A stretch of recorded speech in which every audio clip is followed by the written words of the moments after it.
Morning बच्चों, आज मैं 19 तारीख को जो वर्कशीट आई थी वो हमारी रह गई थी, तो वो समझा रही हूँ। क्योंकि आजकल आपको पता है कि पेरेंट्स टीचर मीटिंग चल रही है स्कूल्स में, तो ये रह गई थी।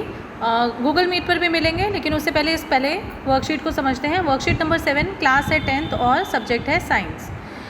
आप आयरन, एल्यूमिनियम, कॉपर आदि जैसे कुछ तत्वों से परिचित हैं। आपको मालूम है तत्व क्या होते हैं? तत्व वो होते हैं जो कि 2 या 2 से अधिक, ये वाले जैसे होते हैं, ये सारे ये तत्व हैं।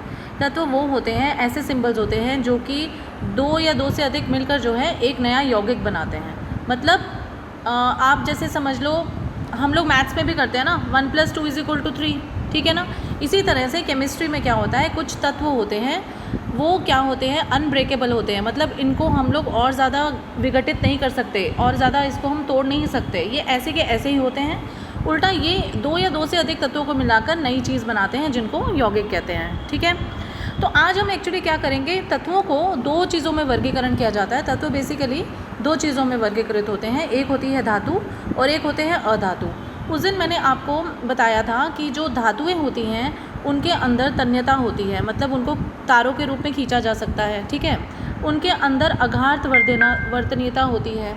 अघात वर्तनीयता मतलब कि मेलेबिलिटी होती है। उनको एल्यूमिनियम शीट, जैसे एल्यूमिनियम फॉयल को हम चादर के रूप में बना देते हैं ना, तो वैसे भी किया जा सकता है, ठीक है। धातु के अंदर एक खनक होती है जो कि अधातु के अंदर नहीं होती। तो कुछ ऐसी प्रॉपर्टीज़ हैं जो कि धातुओं को अधातुओं से बिल्कुल अलग करती हैं। धातु के एग्जाम्पल सोना, चांदी, तांबा, ये सारे आ जाते हैं। तो आज हम उन्हीं को पढ़ेंगे।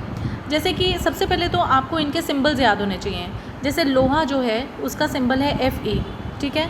कैल्शियम का Ca, सोना Au, एल्यूमिनियम Al। पहला जो वर्ड आता है बेटा वो हमेशा कैपिटल आता है, दूसरा छोटा आता है। कुछ बच्चे ऐसे लिख देते हैं कैल्शियम को, ये गलत है, या फिर ऐसे लिख देते हैं, ये भी गलत है। तो पहला C आएगा और दूसरा छोटा कैल्शियम, ऐसे आएगा। फिर है लिथियम, लिथियम में L बड़ा, I छोटा। Potassium K, mercury Hg, lead Pb और सिल्वर Ag, ठीक है। उसके बाद आ जाती है हमारी अधातुएं, जिसमें पहला आ जाता है कार्बन, फॉस्फोरस का P, हाइड्रोजन का H, हीलियम का He, नाइट्रोजन का N, सल्फर का S, ऑक्सीजन का O, आयोडीन का I, ब्रोमीन का Br और नियॉन का Ne, ठीक है।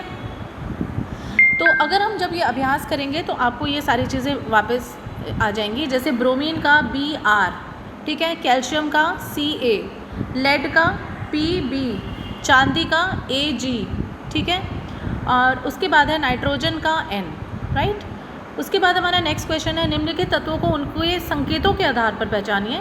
तो ये आयरन है पहला, दूसरा है मरकरी, दूसरा क्या है, मरकरी, मरकरी, और तीसरा है गोल्ड, चौथा है ऑक्सीजन, और ये है कॉपर। निम्नलिखित तत्वों को धातु और अधातु में वर्गीकृत कीजिए। कोयला जो है अधातु है, आयोडीन भी अधातु है, मरकरी जो है वो धातु है, और लिथियम धातु है, और ब्रोमीन जो है वो क्या है, बताइए, आप ही बताइएगा। अभी हम लोगों ने करा था, ब्रोमीन हमारी अधातु है, ठीक है। तो ये हमारा हो गया आज की वर्कशीट। ये वाले जो है अधातुओं के एक बार आप नाम भी देख लीजिएगा, और आपको कोई प्रॉब्लम हो तो ज़रूर पूछ लीजिएगा। अब जिन लोगों ने काम कंप्लीट नहीं करा है वो वर्कशीट 7 का काम कर लें। चैनल को लाइक, शेयर और सब्सक्राइब करना ना भूलें। बाय।